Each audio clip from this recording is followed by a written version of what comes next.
light the fire.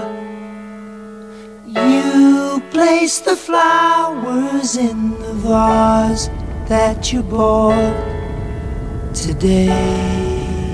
Im iirecht déirnach marachtan tá rudaí atá déinte in éireann, tá sé gceiste gom féchant chahabh aimsire. Tám tréis tamáint fud na tíre chóir airí éarnacha, agus tá fánn susa in isioran. Ach anbhfuil óstán lán éarnach le fáil leis an ihe a ligan haram.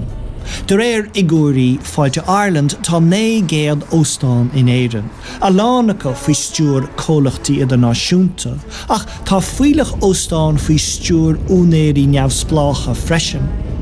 Ceann dus na daoine is mó le rá is Brian McAniff a bhfuil 6 óstán aige, rá cheannacha faoi anam an Best Western. Thucraigh me susa thugant I mundóireann I gceann dóstáin bhrian, le fáil amach cé cóthairnach is atá a Lostín. It's a very, very, very fine house with 2 cats in the yard. Life used to be so hard. Now everything is easy 'cause of you. If I came to McAniff Hotels and hoped to get a sleep through Irish items, would that work in McAniff Hotels? Well, naturally, you'd sleep on Tosh Kellett's beds from Oldcastle and County Meath, and the carpet would be that from Navan, and the furniture would be originally from Coyles and Monaghan, whom I went to school with. But even taking it down further, you know, where you're buying, say, locally, you know, I'd say all the blocks that's in this building here, the newer section, are all provided by Sean Quinn. And anything we buy as regards fixtures, fittings, bought from BMG locally. There's 2 lads there from North Leitrim who've run the store here and built it up from a very small beginning. So we buy all the product there. Some products that we can't source here in Ireland, there's nothing you can do about that there, but where it's a choice between Irish and outside, it'll always be Irish here in this hotel. In McAniff Hotels, so I can sleep on an Irish bed, the sheets will be Irish, the blankets will be Irish, the carpet will be Irish. But how unique, how rare is that in Ireland? Well, within our group, it's not rare. I'm aware of the fact that people have gone abroad and bought, say, 60 bedrooms out in, could be Poland or could be Korea, and have shipped them in and can be bought cheaper. But it's a road I never ever went down or never would ever consider going down, because we have the product here and it's a better quality product. But we're also buying it in Ireland, which is most important of all.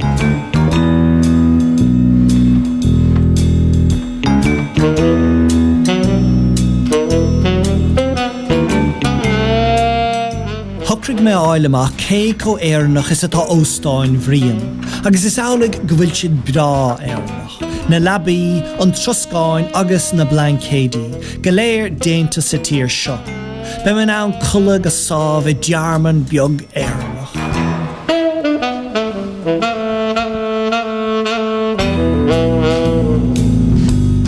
Ach, dús sí an tromlaí grán na faoi airí importáilte mé, agus sucríam éalú le deocha óil agus písa sprí a bheith gom, ag súil go deocha mé bheagán don cheol tradiisiúnta a gcuirigh a chola mé.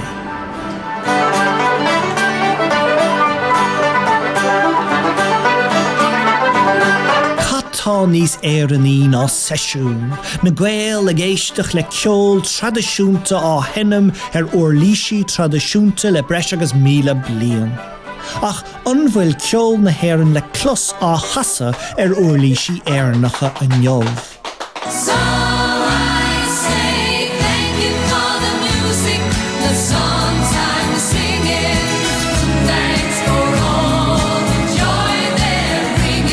I'm interested in seeing, are most Irish instruments that you hear in an Irish session still being made in Ireland, or do people tend to buy abroad?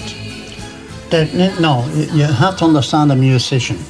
A musician will look for a sound, and he won't care who makes it, as long as it's a good sound and it does what he wants. If you have access to a very good German-made instrument and it is cheaper or the same price as something you can buy in Ireland and it is very, very well made, that is really what you're going to go for. And a musician, as Dad said, will care about the sound, not really where it's made. They'll care that it's German made or French made, or no, they'll care about the sound. And when you have access to these instruments, which we do now, it's usually an imported violin, or generally banjos and mandolins. All of these are usually made abroad now. Dad, you would agree it's the sound that's the most important. It is a sound of an In the instrument. end, it has to be the only You know thing, what I mean? really. Then you look for who made it. And that's fact. That's the second question. Sound first, where it's made second. You have to say to yourself, I can live with this.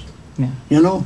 Béidir gur cuma le Charles faoi cé a dhéanaan an uirlís, ach cinnte ní cuma leo siúd a dhéanaan iad. Conas a bhharan siad agus iad in óíocht le uirlísí séire ó thar lár. Nach bhuaim ná ceol na héireann níos fearr, dá gasfaí uirlísí a bheith déanta in éireann é. Le na áileamach téim go hiarthar chorcaí, le bóla le déantóir fadóga móra.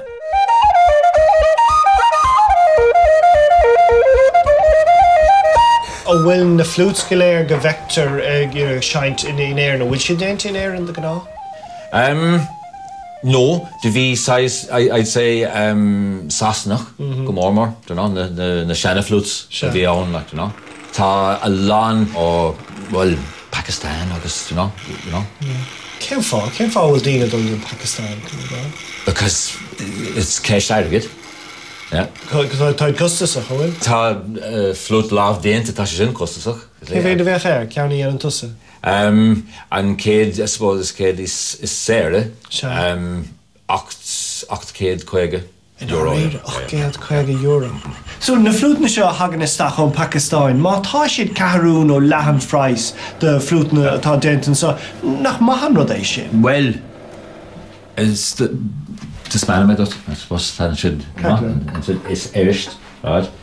Shin flute typical on Pakistan, okay? How come abroad? Yeah. Well, you know, Neil Mohola, you know, yeah. But and form shin rod ist.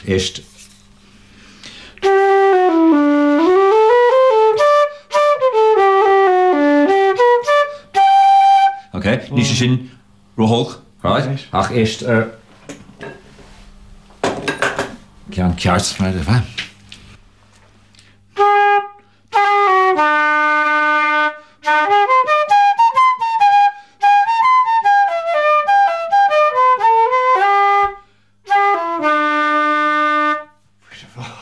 So an de vreetal. Tíirech é, an cean tanní gan éon severas an éair sa cean. Yeah, sinné.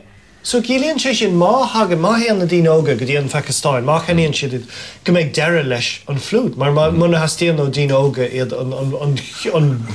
an glóir sin a thoisint, beag deire leis, ní leanna siad le. Well, you see, tá sé dachar gur, lads óga an difríochta, because, nuair tanto ag tosnú, ní lisacha, chan éon difríochta idir, Ach má stoppa mí sin éir na cruthú flút agus dá méid siad go léir teachtasteach ar flút as an Pakistan. Bheith hepach ar an geol nach mé. Well, stocha, yeah. Bhí uirlís hamí ívan ach costasach go maith. Cinnte tá cartaige má leanamí doringe cnach gléasanna importáilte séire inad cín gaalacha cailfar fír uaim argaid ceol tradiisiúnta. Agus má tharlaíonn sé sin is ar hafad a bháin a bheith sé ar fáil, ach cad faoi na tafadaí seo. Anféidir am éisteach le ceol ar dlúdhiosca atá déanta sa tír. Tugam cuairt ar ceann de na lipéid is clúirtí in éireann, Gael Lynn.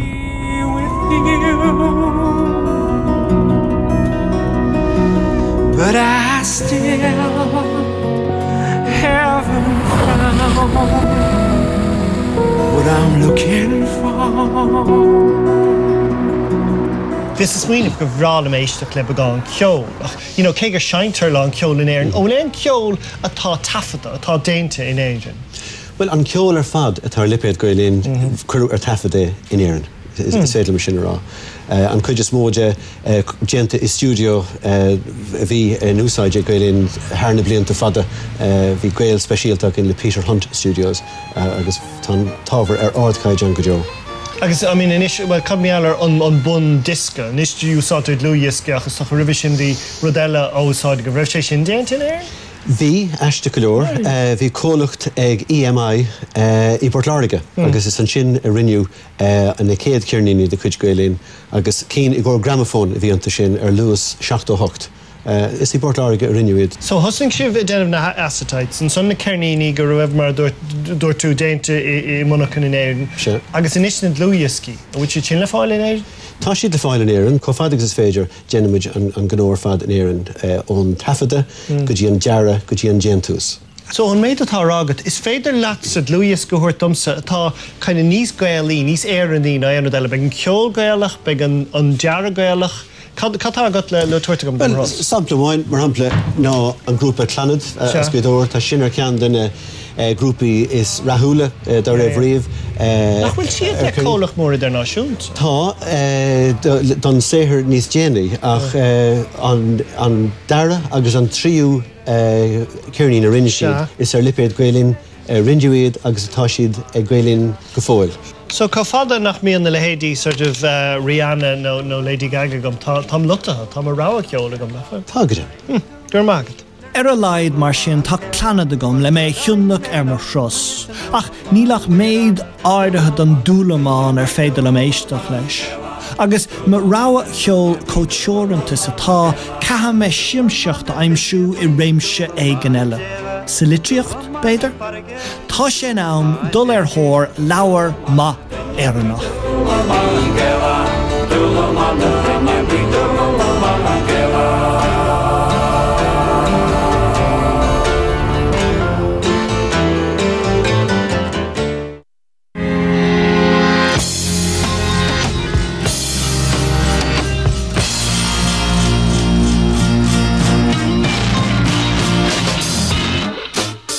Tus níon mo chuardach ar ábhar le thóireachta éireannach sa siopa leabhar áitiú. Gach bliain díaltar 125 milliún iris leabhar in éireann, agus is as an tír seo a hagan 25 milliún acu. Le beagnach 300 tidal tá ráha farsing agam. Gachrad ó déanachas éireannach go fiol sé an tóirí éireannacha. Ach an nentar na hiris leabhar seo sa tír. Sé Michael Doherty duine don na foilseóirí is ahananta in éireann. Foilsíonn sé Kiss, TV Now, Stellar agus VIP. Cag go mbeidh ábhar breá éireannach a get dom. So it's written by Irish people here in Dublin. Yes. Telling Irish stories. Yeah. Is it do we make paper? Is it printed on Irish paper? No, it's printed in the UK for the last 3 or 4 years. Until then, everything that we had was 100% Irish. Yeah. But because of finances, better deals in the UK, economies of scale, we had to go to England to print the magazine. Do you regretted leaving, did you? I did regret leaving. I wanted to. We had been, for 4 or 5 years, we had been courted by UK printers, and they had offered better deals, cheaper prices than the Irish people. And I'd be lying if I said I didn't regret it now to a certain extent, but I refused to go. You know, for 5-10%, I was thinking, the times are good, we can afford this, I can afford to pay a bit over the odds in order to keep in Ireland, and I was happy to do that. But at the stage at which it moved, it was no longer 5%, it was 20% in the difference, and printing is your biggest single cost, and we just had to go. The concept of Déint in Éireann is such an abstract idea. Is there a way of tangibly realising the benefits for Ireland to supporting Irish produce? I think there is, and I see it at least once a month in the office, and it's a very simple circle. We get revenue from our wholesalers for having sold magazines. I pay staff wages with that once a month. They go downtown, they go into shops, and they spend their wages in Irish shops on Irish goods. And the people who work in the shops that get their salaries from that then go out in the evening and buy my magazines in the newsagent next door. And it comes back, and it's a very, very small circle. For the moment, because of my search, I will not be able to read VIP. I'm going to be left alone just with the thoughts in my head, I think. Well, good luck in your search. Thanks a lot. So, ní bheith isagam riamh catá a chahabh ag dathío sé, nó catá gráine seo go githe, nó céis a díal I Pippa O'Connor. Agus glacad go stúma leis an aspa seo, ach ní glacha me go jo le saoil gan leabhar. Tá fuileach falseóirí agus clódóirí agan sa tír, ach farír tá an fingan geall de tóca ag na scríóirí is fearr. Tá Colm Tóibín, Joseph O'Connor agus Pat McCabe go léir le falseóirí sasanacha. Tám trécha acu. Gan tachtan isise gom agwaid focail éarnach ach fápéir sasanach. Béidir má thugam cuairt duineacha agus má chás a bhí nu go scríodh sé scéalaín dom le tuairt mar thros. So is it a source of regret for you that you would have taken the shilling and gone to London? No, I think it's a bit unfair to even suggest that because taking the shilling is not... Writers have to live like anybody else, you know, and it'd be just like someone going abroad, you know, to get a job in the civil service, or would that be taken? It would not. It'd be kind of extending your experience. And, you know, in fact, I don't think that would lead us really anywhere. I think that there's be kind of jingoistic or something to go that road. But at the same time, there were a number of publishers in those years, and still Irish publishers who were absolutely magnificent. The problem was distribution. But I'm still stuck in terms of your literature, that I can't access your literature at the moment. Like, it's all published in Britain, is it? Well, you can access Shame House, which was published by Raven Arts Press. You can access Music on Clinton Street. You could be the fourth person that actually read it if you want. It was published by Raven Arts Press, so you can have that. There's loads of short stories, all published in Irish anthologies, but the rest I'm afraid you'll have to put under verboten. Right, fair enough. I picked up this wonderful Irish-made pen made by kids in Guidor recently, so I could get that and a bit of parchment and sort of lock you in here and get you to write a story. Well, I'd be really keen on doing that, yeah. a genuinely Irish story on Irish paper, Irish ink. We get an Irish screenplay anyway. And then go from there. Oh, yeah. Yeah, written on parchment in a crano as a winner. Bring that to Hollywood and see how far you get. Anish le The Adventures of Shay Mouse im Lávagam, tá sé nám domsa umpú achtra eile dom féin. Díru cahabhaim shiriella, le fechant keiko éarnach is a táid. Ní fear mór le sport a bhí riamhhanam, ach wahala taide hochrig mem of ríiste garach orm le dul ag imáníocht. Tám ag tréáil leis na piercing I ggurcaig, mar bíad an téan iran a Lachlan, agus taid tí a fáileach céim fá. They call me Mr. Pitiful, baby, that's my name. They call me Mr. Pitiful, that's how I got my fame. But nobody seems to understand now what makes a man feel so blue. Oh, they call me Mr. Pitiful, 'cause I lost someone just like you. So, ní fanar gurbe imáníocht an rud is Candace na rudí is éirí sa tír fád. Stair gurbe, tá sé gin le couple of million blian agus tá sé golga leidir go fáil. Well, I tell you what, tá man iní in Macónaí sna stéit, sna Australia agus sa Breton agus ní leon cluiche mar seo sna háite chuí mar sin, so Jerin go seo hamlán éireannach áráid. An féidir rá go bhfuil sé fós déint in éireann, so mar a bhfuil na cumáin déint in éireann? An well, forward na cámara stoithe go sé deanta in éireann, ach chuidhór an amar tagann sé isteach ó tír heile, tagann rid an amar ón fólan. Well, sílan ghfuil aspa den amar ceart an tír seo ó híomh na cámain, brisan siad más resci, agus tuaran rin daoine na cámain isteach. Tá rinne deantóirí an agus tá daoine a tír heile and thug siad ilún stoibh cén dóir leis na cámaí anú, so tagann na cámain isteach deanta inis a tír heile, inis agus arís ach sílim forward na cámain tá si go fáil deanta in éireann. Agus cap faoi an sitar a sin gan ní frág sin deanta in éireann mar. Well, sin ceann Jack eile. Tá scialtaí clinstogam faoi na seanna slitter go mún daoine fuáil na slitter suas na chud títhe héan ach inis tá rinne na slitter teach leisteach ón Pakistan agus an inch, creidem. Agus an slitter tá actually bhí muide úsáid cúpla cín ón Chín meastam. Yeah, so beidir ná tagann siad ach is cínta gur like chuid mada is like targaí éarnach iad áráid. I mean, an ceist á féisteach é chur nó a gurach se astoite má munameach an slitter déint in éireann. Éiringe, yeah, bevráilúnsa immert le slitter a hagan ó éireann.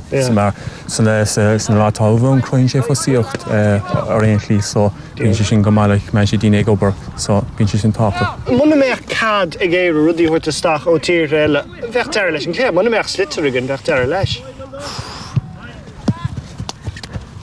Stoithe go mbeadh beidir préis níos costa sí rudí. Ach díaltar na slitter an phréis ceanna sa siopa. agus a Jíú rive, so beidir go daine gan January aige ní sagm. Aisteach, carcolór. Bheith chum clé nua sort of hummus docha. Gan road agus le just slitter gur hang timp le búladín ar. Sto é, hog le slitter Janne. Beidir ghéanana mé sin sa? Yeah. Mag anna? Couple seachtain agus be cean Jan dogad. Go bra. Tá deire le a héal imáníochta solar hosnig se fiú. Ní féidir lumsa slitter ón Pakistan a bhóla. Níl de ráagam ach saoil an hascíoch sport a héana. Agus sé sin deire mo chóirdaigh ar chahabh aimsere atá go thomláin déinte in éireann.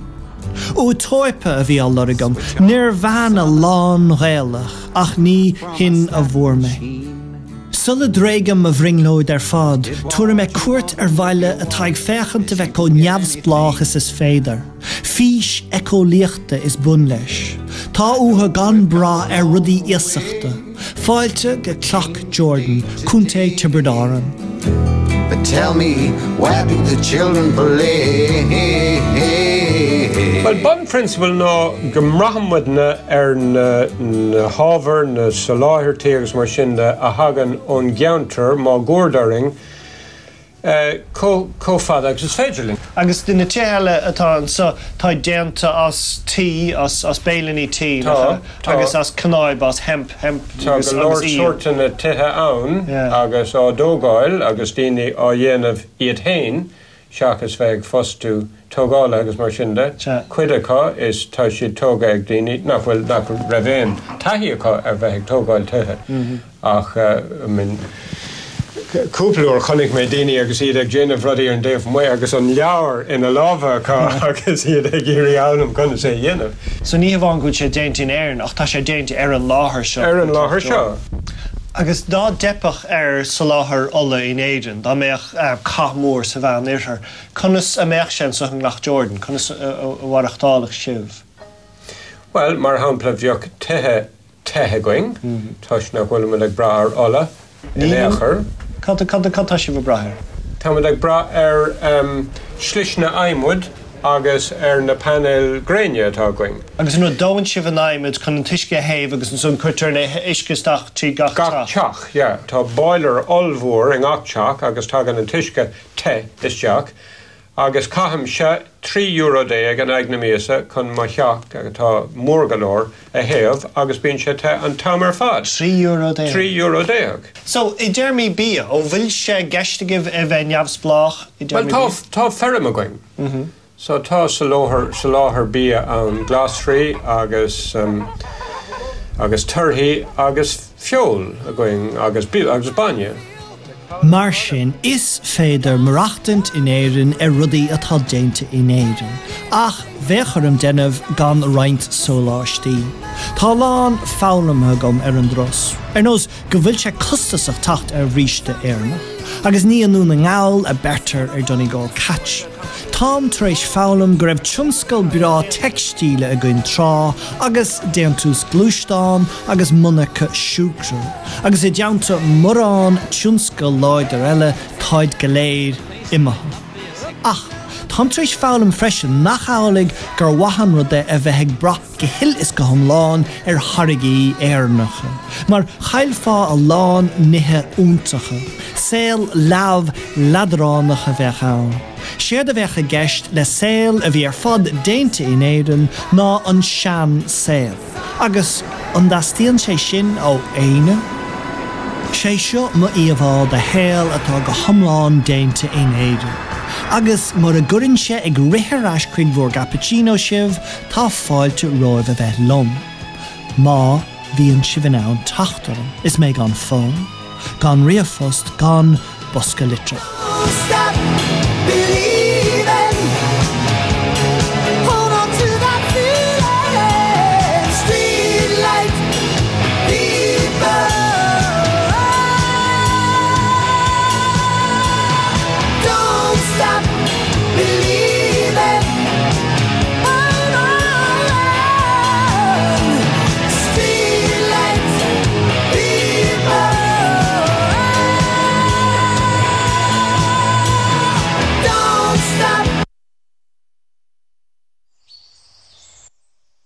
Agus a chuir de tíochtú meach is coppla fógra Lauro Tristan agus Eilish ní rihne faoi chósaí litríocht an na héan imil inis go garid.